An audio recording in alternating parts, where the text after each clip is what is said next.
dubartoota biraa namni muslima hin ta'in kan gaafii gaafatu jira? Hello, good evening, sir. I'm Sadia Akram. I'm a first year student of Business Management Studies. My question is... Hello. Akkam oolte. An Sadia Akram jedhama. Barnoota Business Managementiin barattuu waggaa duraati. Akkuma haasawaa kee keessatti ibsitetti dubartoonni muslimaa dalagaawwan akka moodelingii, fiilmii dalaguu fi shubbisuu irraa fagaatuu qaban jette. Gaafiin kiyya seerri kun dhiira irratti hoo dalagaa? This was the question that I said that profession which exhibit the body like obboleettiin wanni gaafatte haasawaa kiyya keessatti akkaan ibsetti dalagaawwan qaama mul'isuu waliin wal qabatan kanneen akka shubbisuu, faashina irratti hirmaachuu, fiilma dalaguu dhiiraaf hoo dhoorkaadha jette. Fiilma dalaguu fi moodela ta'anii faashina mul'isuun qur'aanaa fi shari'aan yoo walitti bu'ute dhoorkaadha. Fakkeenyaaf dhiirri tokko uffata suufaa beeksisaa jiran beeksisa san keessatti wanni haraamtan biroo yoo hin dabalamne hayyamamaadha. Garuu beeksisa biraa kanneen akka farshoo wiskii kan bilaak doog jedhamu shaampeenii fi wantoota farshoon wal qabatan yoo beeksisu ta'e haraami hin hayyamamu. Haaluma wal fakkaatuun filimaan dalaga je'ee taatoo mushrikaa kan sanama gabbaru bakka bu'ee yoo hojjetu ta'e haraami. Warri muslimaa kanneen filima dalagan hedduun taatoo nama musliman tahinii qabatanii shirkii dalagan. Kun haraami. Abbaa fedhe maaf hin taane. Addunyaa tanarraa aaktara cimaarraa boodaa taatanis. Taatoon inni bakka bu'ee dalagaa jiru sun jahannam isa geessaa jira. Dalagaan isaa jahannam isa naqutti jirti. Garuu filma keessatti taatoo bareedaa yoo bakka bu'e yoo nadhoo jalan fiine rakkoon qabu. Garuu wantoonni faayidaa hin qabne itti daddabalamanii ulaagaan seerri hijaabaa yoo cabe haraam itti ta'a. Saniin ala wantoonni sasalphaan kawanni haraam itti makamne kan ulaagaan hijaabaa keessatti hin cabne qur'aanaa fi sunnaa hordofanii yoo hojjetan filmiiwwan dhaamsa islaamummaa qaban kan ilma namaa jannata geessan yoo dalagan waan gara rabbii nama geessu yoo carraaqan rakkoo takka illee hin qabu. Kanaafuu wanni isaan filimaan yookiin karaa moodeelingiitiin dalagan yoo shari'aadhaan walitti hin buune hayyamamaadha. Yoo san hin taane garuu haraami. Deebisaa siif kan jeettiin abdadha. Galatoom. Hayyoo obboleessaa. Assalamu alaikum. My question is now the age of combined studies. Assalamu alaikum.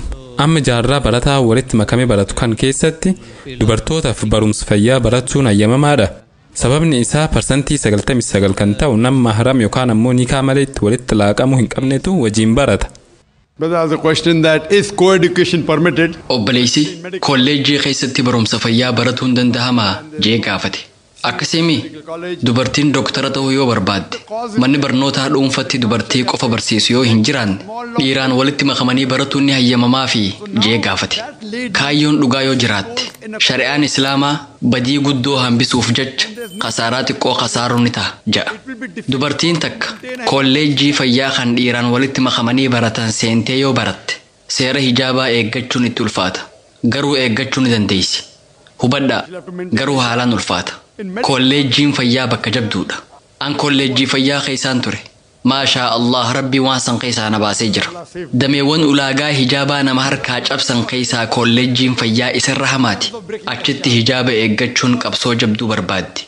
Ammoo rabbi qofaatu rakkoo san keessaa si baasa. Saniin ala dhiiraa fi dubartoonni walitti makamanii gareedhaan hojjechuuf dirqaman. Halkaniis waliin turanii dalagan. Haalaan hamaadha.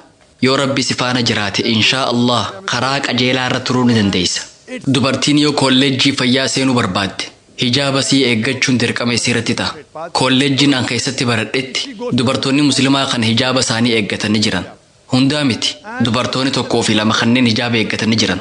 Laala fakkeenyaaf dhukkubsataan nuti ilaalu yoo tokko ta'e waa'ee seenaa isaa waliin qoratuun dirqama yoo ta'e yoo intalti takka dhiiraa waliin ramadamtee waliin dalaguuf dirqamte wayita haasoitu ija sii qaqqabatuu qabdi. Saniin ala akkam jirta? Filmiin sun akkam ture? Jechaa haasawan taane haasawan hin ta'u. Mee waliin saakila haa oofnu, waliin haa deemnu jechaa taphachuun hin barbaachisu. Yoo waahila dalagaa fi barumsaa kee waliin haasawuun dirqama ta'e ija tee qaqqabachuun haasawuu ni dandeessa. Namoonni ati itti haasoitu tarii jaalachuu dhabuu malan. Ta'us hijaaba eeggachuun siif dirqama. Yoo dirqama firratti goote hijaaba kee eeggachuu ni dandeessa. Nama dhukkubsate kan saala faallaa wal aanuun wal qabatee qur'aanaa fi hadiisni hayyama kannanii jiran. Maaliif? Sababni isaa ati nama dhukkubsate wal aanaa jirta. Lubbuun isaa dhukkuba kan akka damdamattuu godhaa jirta. Kanaafuu yoo barbaachisaa ta'e doktorri nama saala faallaa wal aanuu ni danda'a. Irra gaariin garuu dhiiraafis doktora dhiiraa dubartiifis doktora dubartii godhuudha. Kanaatu caala. Haa ta'u malee bakka hundatti waan kana argachuun hin danda'amu. Sababa kanaaf nuti sochii United Islamic Aid jettu jalqabne. Sochii tana keessa dalagaa haaree tan Free Medical Center jettu jalqabne. Waan kana dhihootana jalqabne. Konferensiin kun eega xumurameen booda dalagaa isaa ifatti jalqaba. Imaama masjida Nabawii kan ta'e Sheekh Saalax Budeer wiirtuu teenyatan mumraha keessatti argamtu tana eebbisee nuuf bana. Inshaa Allah eega konferensiin kun xumuramee guyyaa lama booda eebbifama. Wanni wiirtuu tana adda godhu Qur'aanaa fi sunnaa bu'uura godhannee hundeessine. Kana jechuun dubartoota wal'aansaaf dhufan doktora dhalaatu wal'aana. Doktorri dhiira wal'aansaaf dhufe yaala. Lafti irratti banuuf deemnu iskuweer meetira 200 dhiyaatti. Kutaan keessummaa itti simannus dhiiraa fi dubartiidhaaf kan addaati. Ijoolleen xixiqqoon isaan hin ballaqin bakka barbaadan dhaquu mirga qaban. Kun rakkoon qabu. Doktoroonni dubartii dhukkubsattoota dubartii qofa wal'aanan. Inshaa Allah warra MBBS fi MD tahan qofa qaxarra. Warra haalaan professional tahan if keessatti qabatuudhaaf ijibbaan. Wanni hundi haalaan qophooyti. Garuu wal'aansi kafaltii tokko malee bilaashatti kennama. Ogeeyyoota fayyaa haalaan ogummaa qaban dhiheessina. Inshaa Allah. When I started the center, I'm a medical doctor. An doktora fayyaati. Wiirtuu fayyaa amma qopheessaa jiru tanatti tajaajilli wal'aansaa akkaan bareedu kan tajaajila fayyaa hospitaala biroo caalu akka kennamu taasifna. An dalagaa tiyyatan doktorummaa dhiisee keessaa bahe abbaa fi obboleessi kiyya maashaa Allah ogeeyyii fayyaati. Isaan wiirtuu mataa isaanii qaban. Gaariidha. Isaan achitti maallaqa nama kafalchiisan. Nuti garuu wiirtuu fayyaa tan tola nama tajaajiltu banne. Koottaa irraa fayyadamaa. Asitti wal'aansa akkaan gaarii ta'e kan kiliinikoota ala jiran caalu qopheessuudhaaf karoora qabna. Mana qilleensa bareedaa if keessaa qabu. Kutaa haalaan gaarii keessummaa itti siman. Bakka qulqulluu addaa qopheessine. Tolaan isin wal'aanna. Namoota maallaqa hin qabne. Bilaash kafaltii takka malee wal'aanna. Muslimaa fi namni musliman tahiinis dhufee tajaajila walabaa kan argachuu danda'a. Bakka keessummaa itti simannu barruu fi gaazexaa bebbeekamoon keenya kitaabban islaamaa keenya chaanaloota islaamaa akka daawwatan goona. Akkuma beekamu namoonni manneen haakimaa wayita dhaqan doktora qunnamuun dura bakka ta'anitti barruulee asoosamaa fi seenaa namaafaa dubbisan. Nu bira garuu akkasii miti. Kitaabban amantiitiin wal isaan barsiifna. Dhukkuba isaan qaberraa wal'aanamuudhaan cinatti inshaa Allah iimaana isaaniitis wal'aanneeti deebi'an. Eenyu fayyisaan? Allah. Isaatu fayyisa. Abbaan fayyaa isa. Kanaafuu wanni nuti itti amannu yoo barumsa fayyaa baratuu barbaadde manni barnootaa saala adda fooyee barsiisu yoo hin jiraanne kanuma jirutti makamtee baratuu mirga qabda. Garuu ulaagaa hijaabaa kabajuun sirratti dirqama ta'a. Ati yoo doktora taate if duraaf seeronni hijaabaa akka kabajamaniif qooda kee ni baata. Dubartiin muslimaa takka doktora taatee yoo hawaasa keessatti mul'atte dubartoonni muslimaa kan birootis isii hordofanii doktora waan tahaniif lakkoofsi doktoroota muslimaa heddummaatee haala jiru salphisa. Deebisaa siif kana jeetiin abdadha. Jazaakallah. Hare Krishna. Dubartoota biraa namni muslima hin ta'in kan gaafii gaafatu jiraa? Obboleettii gara Islaamummaa deebitee qabna. Yoo keessummeessaan hayyama isiidhaa carraa kennina. Hayyama kennineerra. Assalamu alaikum. My name is Assalaamu alaikum. Maqaan kiyya Mariam Shariif jedhama. Ogeettii fiizikaal teraapistiiti. Alhamdulillah carraa Islaamummaa qeebaluudhaan argadheera. Gaafiin kiyya abbaan kiyya carraa Islaamummaa qeebaluudhaan arganne. Shirkiin ammoo badii irra guddaadha. Wanti an beekuu barbaadu du'aayin addaan isaaf godhu yoo jiraate yookiin ammoo badiin isaa akka isaaf dhiifamtuuf jecha wanti an isaaf godhu yoo jiraate osoo naaf himtee. dua or something I can read on his name so that his sin will be forgiven. Sister asked the question that Alhamdulillah. Obboleettiin wanni gaafatte. Alhamdulillah isin islaamummaa qeebaltee jirti. Akka carraa tahee ammoo abbaan isii mushrika tahee du'e. Akka badiin isaaf dhiifamtuuf jecha maqaa isaatiin wanni hin godhuu danda'u yookiin du'aayin an isaaf godhu ni jirti jettee gaafatte. Obbolee Qur'aanni suuraa An-Nisaa suuraa 4 ayaa 48 irratti akkasuma suuraa An-Nisaa suuraa 4 ayaa 116 irratti akkana jedha. Rabbiin badii yookaan dilii waa isatti qindeessuu namaaf hin araaramu. Ammoo waan badii sanii gadii nama fedheef ni araaramaa ja'a. Sababni isaa namni shirkii dalage nama badii guddoo dalage waan ta'eef namni shirkii dalagaa ture du'uu isaatiin dura yoo toobate inshaa Allah rabbiin ni araaramaaf garuu mushrika tahee yoo du'e hin araaramuuf. namni sun azaaba gala ja'amee murteeffamee jira. Carraan biraan jiru seerri kun qura'aana keessatti galmeeffamee jira. Wayita Nabi Ibraahim alayhi salaam abbaa isaa kan mushrika tureef du'aa godhu aayaan buute. Yoo namni sun lubbuun jiraate akka rabbi isa qajeelchu du'aa isaaf godhuu ni danda'ama. Abbaa keetiif, haadha teetiif, obboleessa keetiif rabbi karaa qajeelummaa isaan haa qajeelchu jettee du'aa godhuu ni dandeessa. Garuu mushrika tahanii yoo du'an yoo mushrika tahuu isaanii sirritti beeyte du'aa godhuuf hin dhoowwaadha. Yaa rabbi sanyii tiyya muslima taasisi jettee du'aa godhuu ni dandeessa. Tun du'aa Nabi Ibraahim alayhi salaam godhe. Abbaan isaa mushrika ture. Suuraa Ibraahim suuraa 14ffaa aayaalee gara xumuraa irratti yaa rabbi ilmaan kiyya warra fedhinnaa isaanii siif kannan taasisi jechuun du'aa godhe. Ilmaan isaa lachuu jechuunis Ismaa'ilii fi Ishaaq alayhim assalaam ergamtoota rabbii turan. Kanaafuu obbolii wanniin ansiif dhaamu rabbi ilmaan kee warra karaa qajeelaa irra turanii fi fedhinnaa isaanii rabbiif kannan akkasiif godhu du'aa'ii isaaniif godhi deebisaa siif kanna jeetiin abdadha. May your offsprings be the ones who will submit their will to Allah and be on the straight path. Hope that answers the question. Galatoom. Hayyee obboleessaa. Assalamu alaikum wa rahmatullahi wa barakatuh. My name is Maqaan kiyya Xalhaa Nusrat jedhama. Barataadha. Gaafii tiyya gaafatuun dura si galatoomfachuun barbaada. Namni musliman tahin kan gaafii gaafatuu barbaadu ni jira. Namni musliman tahin gama dhiiraati yookiin dubartoota irraayis ta'u namni gaafii gaafatuu barbaadu ni jira. Kun carraa keessani. Mata duree dhimma dubartootaa kanarratti wanni gaafatuu barbaadda yoo jiraate yookiin ammoo islaamummaa fi amantii wal bira qabu irratti wanni gaafattan yoo jiraate itti fayyadamaa. Namni musliman tahin kan gaafii gaafatuu barbaade yoo jiraate gaafatuu mirga qaba. Yoo hin jiraanne warri muslimaa akkatti fufan hayyamna. Yoo jiraattanii jidduun dhuftan hiriira dhiyeessanii gama fuulduraa dhufuu mirga qabdan. Hayyee obboleessa itti fufi. Jalqaba irratti annama gaarii fi muslima gaarii kaniin tahee karaa keetiin dhugaadha. Qaceelluma rabbitu namaaf kanna.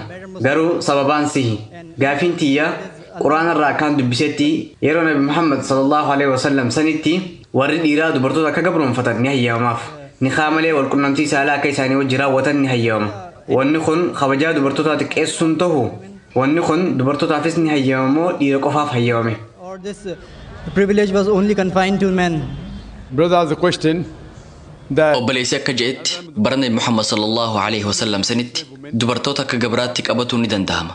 Isaan waliinis osoo gaa'ila raawwatiin wal qunnamtii saalaa raawwatu ni danda'ama. Maaliif hayyamame? Mirgi addaa kun maaliif kenname? Faallaa saniitiin hoo dubartoonni akkas godhuu ni danda'anii jee gaafate. Aayaleen qura'aanaa muraasni tan haadha warraa teessanii fi warra isin jala jiran waliin wal qunnamtii saalaa raawwatuu ni dandeessan ja'aniitu jira.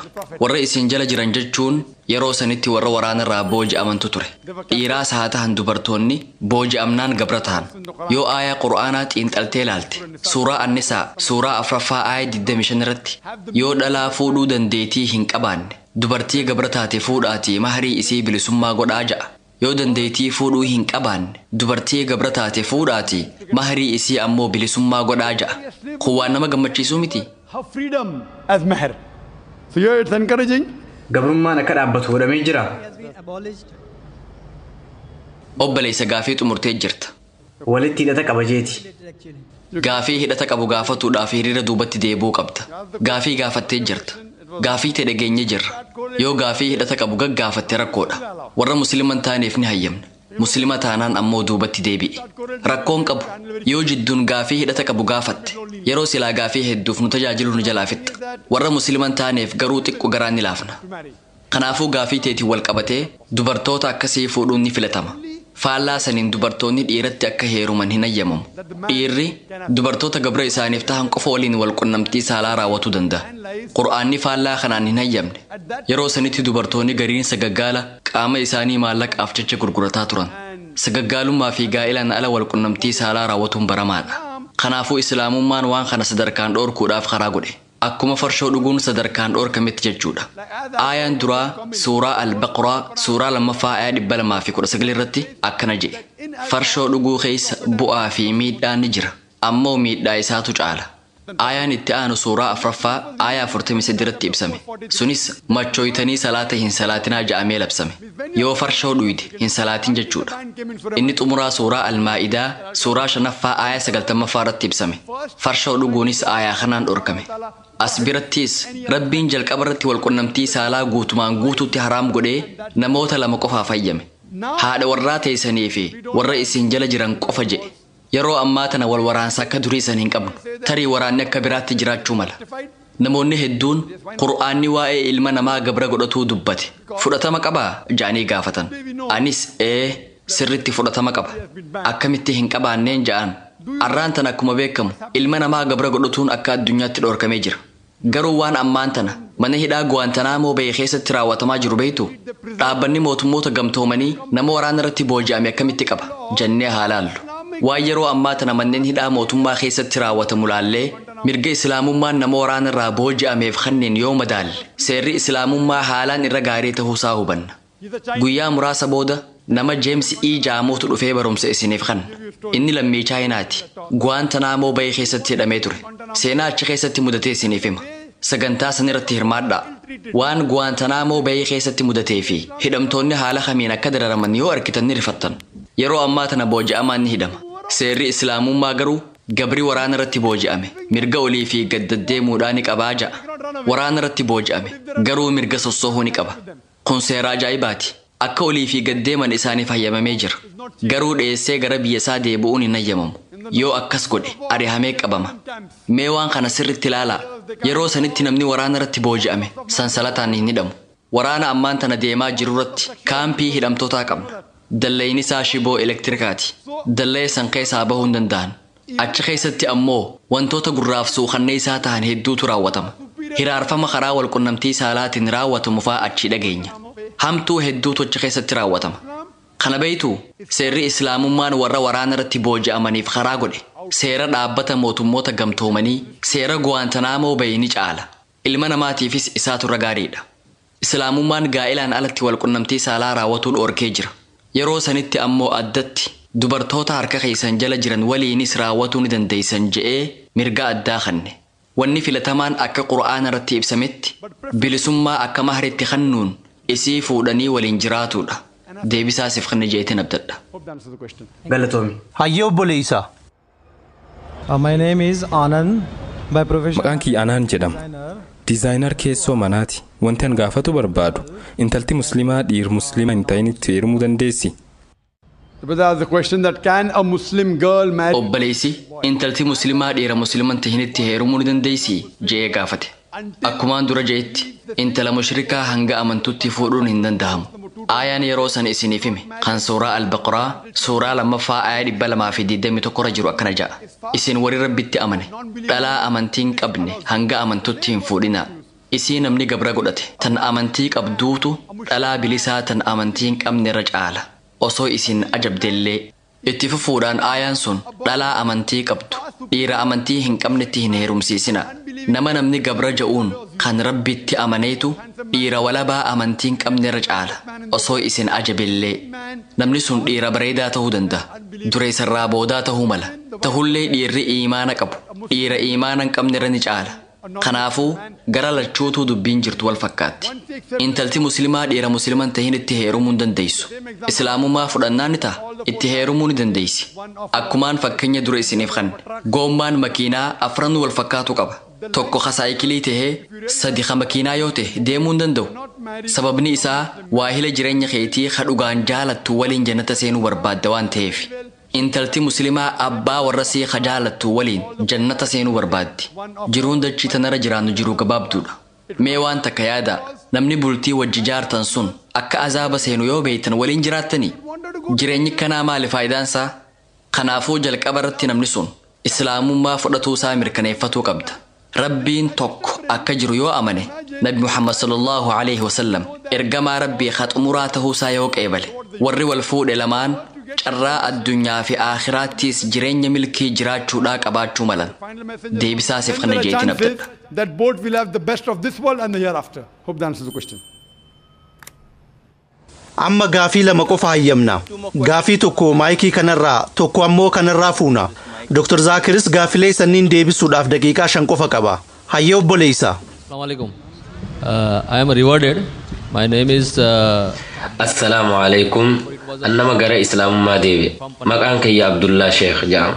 Sandura maqaa Sheeshar Kumaandar jedhamuun hin beekamu. Iddoo Paanveel jedhamurraa hin dhufe. Gaafii takkaan qaba. Sunis waa'ee Allahu Akbariiti. Quraana wayitaan dubbisuu jannanni akka jiruun bare. An qajeela jannata seenuun barbaada. San argachuuf ammoo Quraanaa fi Sunnaa akkaan hordofuu qabuun hin beeka. Wayitaan Quraanaa fi hadiisa dubbisu guutumaan guututti Sunnaa hordofuu akkaan qabuun bare. Haa ta'u malee Sunnaanin hordofu jiru tun sababaa haadha tiyyaatiif na cinqotti jirti. Haati tiyya akkaan areeda ofirraa ciru, koofiyaa ofirraa baasuu fi Sunnaa hunda akkaan ifirraa dhiisuu barbaaddi. Akkaan hordofa amantii Hinduu ta'uu barbaaddi. Akka jaraatti akkaan waan biroo gabbaru feeti. Rabbii kee qalbii keetiin gabbaruu qabda malee salaataanii miti naan jetti. Hordoftoonni Hinduutiis sababumaan amma dubbadhe kanaaf na rakkutti jiran. An waan isaan naan ja'aa jiran kana godhuun qaba moo mana san gadhiisee bakka biraa jiraachuun qaba? MashaAllah, brother, that's a very good question. Allah give him. Maashaa Allah, obboleessi gaafii bareeddu gaafate. Rabbiin hidaayaa isaaf kanneen muslima tahee jira. Qur'aanaa fi sunnaa hordofuun jannata akka isa naqu hubatee jira. Hadiisa dubbisee sunnaa hordofuu jalqabe. Koofiyaa qaba. Rifeensa isaa ittiin haguugee jira. Areedaas ni qaba. Garuu haati isaa areeda firraa cirii jetteen, koofiyaas ifirraa baasi jetteen. Maaliin godhuu qaba jee gaafate. Aayaan Qur'aanaa amma dura ibse kan suuraa Luqmaan suuraa 31ffaa aayaa 14 irra jiru akkana jedha. Haadhaa abbaatti tola ooluu ilma namaatiif dhaamnee jirra. Laafina irratti taheen haatisaa isa ba'attee jirti. Itti aansuun aayaan jiru kan suuraa Luqmaan suuraa 31ffaa aayaan 15ffaa akkana jedha. Yoo haadhaa abbaan kee si dirqan sitti duulanii waan beekumsa ittiin qabneen yoo waanatti qixxeessutti si dirqan dubbii isaaniin dhagahin haala addunyaa biroo nagayaan wajji jiraadhu. Dhaamsi wal fakkaataan suuraa Ankabuut suuraa 29ffaa aayaa 8ffaa irratti akkana jedha. Ilma namaatiif haadhaa abbaatti tola ooluu dhaamne. Ammoo waan beekumsa ittiin qabneen akkanatti qindeessitee waan biraa gabbartu yoo si cinqan isaan hin dhagahin ja'a. Wanni Qur'aanaa fi hadiisa irraa hubanne jabaan haadhaa abbaa kabajuudha. Isaan kabajuu qabda. Isaaniif ajajamuu qabda. Garuu waan Rabbii fi ergamaa isaatiin walitti si buusu yoo sitti himan yeroo tana isaan diduu mirga qabda. Tana isaanirraan fudhattu. Tahullee isaan jaalachuu itti fufuu qabda. Yoo isiin areeda firraa haadii siin jette ummaaticha ergamaan Rabbii jaalatamaan akka hadiisa saxiihaa mujallada 7ffaa kitaaba uffataa hadiisa 780 irratti ibsametti waan awaamman dalaganiin faallaa dalagaa afkarroo haadaatii areeda keessan guddisaa ja'an. An ergamaa Rabbiitiin hordofutti jira. Ergamaan kun jannanni miila haadha teessanii jala jira ja'an. Jabeessee akkaan si qabu naaf dhaame. Yoon areeda firraa cire tarii jannanni miila kee jala jiru sanna jalaa deema. Ummaa siin jaaladha. Ummaa an siin yaada. Ummaa an siin kabaja. Ergamaan kun namni nin haalaan kunuunsuu qabu haadhateetii naan jedhe. Isitti aaneetis haadhateeti. Isitti aaneetis haadhateetii jedhe. Kanaafuu yoon isa hordofuu dhiise tarii isillee kabajuu dhiisuun mala. Ummaa hanga ati nama gara jannataa na geessu sanirraa na hin fageessinetti sin jaaladha. Sin kabaja. Siifin ajajama. Kaniin an hordofu kun ergamaa Rabbiiti je'iin. Kanaafuu akka ati haasawaa irratti hundooytee jiruun teessiif qajeelti. Islaamummaa qeebaluu keetiin dura ati yoo nama haadha isaatti jallate taate wayita haati ta'e kaanateeraa cuquliisa uffadhu siin jette. Ummaa an bifa cuquliisa hin jaaladhu jechuun mormita. Garuu akkuma islaamummaatti seenteen ummaa siif je'ee an bifa cuquliisaniin uffadha jettaan. Gaafas haati ta'e ilmi kiyya maal ta'e jetteef gaafatti. Muslima ta'uun dura na didaa ture. Akkuma muslima ta'een garuu naaf ajajamee jetti. Islaamummaa qeebaluu keetiin dura wantoota haadhatee didaa turte cufa akkuma islaamummaa qeebalteen wantoota sanniin dalagi. Waan Rabbii fi ergamaa isaatiin walitti hin buune hordofi. Waa hunda jijjiiruu qabda. Hanga amma dura isii jaalattu caalaa isii jaaladhu. Haalaan kabaji. Fakkeenyaaf mana sagada amantaas dhaquu dandeessi. Iddoon sun iddoo shirkiiti. Bakka hamtuudha. Garuu akkuma mana sanii gabbaateen fuutee mana sii geessuun dirqama keeti. Sababniinis isiin jaalatta. Isiin kabajja. Osoo isiin muslimallee ta'uu baattee jannanni faana haadhateetii jala jira. Haati ta'e tirii jannata seenuu dhabuu malti. Ta'us jannanni miila haadhateetii jala waan jiruuf hanga isiin Rabbii fi ergamaa isaatti kafar isiin hin je'initti isii jaaladhu, isii kabaji, isiif ajajami. jireenya kee keessatti jijjiiramni jiraachuu qaba. Yeroo san isiin si kabajji. Amantii teetii siif qeebalti. Dubbii Nabi Muhammad sallallahu alaihi wasallam qeebaluudhaan jiraachuu jalqabdi. Deebisaa siif kana je'eetiin abdadha. Wa aakhiru da'waana an alhamdulillahi rabbil aalamiin. Garuu rakkoo takkaatu jira. Islaamummaa qeebaluu kiyya amantee fudhattee jirti. Eega rabbii kiyya fudhatteen booda ana duubaan waan rasuulli sallallahu alaihi wasallam siif kanne hordofuu hin qabdu jettee na rakkisaa jirti. Waan islaamummaan ajaju hundarraa na dhoorkuu feeti. Ammaal godhuun qabaa? Mana gadi dhiisuun qabamoo? Haadha tiyyarraa fagaatuun qabamoo? Sababni isaa akkuma ati nutti himte jannanni miila haadhaa jala jira. The feet of mother, there is a jannat. Sa'aan qabnu nu jalaa dhumutti jirti. Gara laafinaan isii jaaladhu. Qur'aanni suuraa Annisaa suuraa 4ffaa aayaa 59 irratti atiicu Allaha wa atiicu Rasuul Rabbiif ajajamaa Rasuulaaf ajajamaa ja'a. Akkana jeejii itti himi. Qur'aanni waan ergamaa hordofaa je'ee na ajajeef isaan hordofutti jira. Waan namni natti himeefii miti. Akkumaan Qur'aana hordofutti hadiisallee hordofuun qaba je'iin. Haadhatee jaaladhu. Isii kabaji. Yoo manaa si ariite bahii bakka biraa jiraadhu. Tahullee jaalala isiif qabdu itti fufi. Galatoomi. Jazakallah khair brother. Jazakallah khair obboleessa. Hirmaattota keenya obsaan irra deddeebiin garana dhufanii yeroo dheeraaf as nu faana turan hunda ni galatoomfanna. Inshaallah sagantaa guyyaa boruu fi guyyoota itti aanan jiran irratti akka isin arginu abdii qabna.